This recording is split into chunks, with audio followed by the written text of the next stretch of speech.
جب اللہ رب العزت نے قرآن مجید میں روزوں کا حکم دیا تو اللہ نے فرمایا یا ایھا الذین آمنوا کتب علیکم الصیام، اے ایمان والو تم پر روزے فرض کیے گئے۔ دیکھیں اب انداز دیکھیں کتنا خوبصورت ہے، اللہ ایمان والوں سے مخاطب ہے، اللہ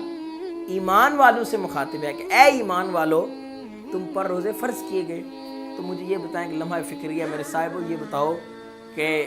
اب جب ہم روزوں کا مہینہ آ جاتا ہے تو ہم سوچ میں پڑ جاتے ہیں، ہمارا ایمان اتنا کمزور پڑ چکا ہے کہ ہمیں سوچ میں ڈال دیتا ہے کہ یار اچھا رکھنے بھی ہیں کہ نہیں، ہم بہانے تلاش کرنے لگ پڑتے ہیں، کوئی عذر مل جائے جس سے روزے بس چھوٹ جائیں، کوئی بات بن جائے ایسی۔ تو بھائی سیرت کی کتابیں پڑھو، صحابہ کرام شیب ابی طالب میں جو 3 سال قید رہے، کم و بیش 3 سال، تو روایات میں آتا ہے کہ پتے کھا کے بھی انہوں نے گزارا کیا، پتے کھا کے صحابہ کرام نے گزارا کیا۔ تو صحابہ کرام تو پتے کھا کے گزارا کریں، پتے کھا کر گزارا کریں، اور ہم 1 مہینے کے روزے رکھنے ہیں، اور وہ بھی سحریاں بھی کرنی ہیں، افطاری بھی بڑے اچھے اچھے پکوان ہوں گے افطاریوں میں، اور افطاریاں بھی کرنی ہیں، پر ہم روزوں کی باری آتی ہے تو ہم سوچ میں پڑ جاتے ہیں کہ ہم نے روزوں کا کیسے کرنا ہے اور کیا بنے گا۔ ارے بھائی اگر ہم ایمان والے ہیں تو رب ایمان والوں سے مخاطب ہے، اور روزے ایمان والوں پہ فرض کیے گئے۔ اور دوسری بات یہ ہے کہ الحمدللہ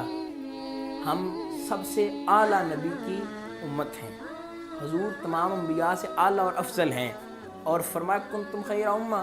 اور حضور کی امت بھی باقی امتوں سے اعلیٰ اور افضل ہے۔ تو اللہ نے یہ جو قرآن مجید میں حکم ہوا نا روزوں کا، اسی آیت میں اللہ نے فرمایا یا ایھا الذین آمنوا کتب علیکم الصیام کما کتب علی الذین من قبلکم لعلکم تتقون، کہ یہ جو روزے ہیں یہ تم سے پہلی امتوں میں بھی فرض کیے گئے۔ مجھے یہ بتاؤ وہ جو پہلی امتیں تھیں ان پہ روزے فرض کیے گئے، انہوں نے روزے رکھے، ہم تو اعلیٰ امت ہیں، تو ہم جب روزے رکھنے کی باری آتی ہے تو سوچ میں کیوں پڑ جاتے ہیں۔ تو آج سے عہد کرو کہ روزہ چھوڑیں گے نہیں، روزہ ہم نے چھوڑنا نہیں، روزہ رکھنا ہے اپنے رب کی رضا حاصل کرنے کے لیے، روزہ اس لیے رکھنا ہے کہ حضور نے رکھا تو ہم نے رکھنا ہے جی۔ تو آگے فرمائے لعلکم تتقون، تو صرف اللہ نے یہ نہیں کہا کہ روزے رکھو، آگے کوئی اجر بھی بتا دیا کہ اس لیے تاکہ تم پرہیزگار بن جاؤ، ٹھیک ہے، رب کا قرب حاصل کر لو۔ آج سے عہد کرو کہ ہم رمضان المبارک کے اگر یہ 30 روزے بنے تو 30 روزے رکھنے ہیں، یہ 29 بنے تو ہم نے 29 روزے رکھنے ہیں۔ اللہ تبارک و تعالی ہمیں رمضان المبارک کی زیادہ سے زیادہ رحمتیں برکتیں سمیٹنے کی توفیق عطا فرمائے۔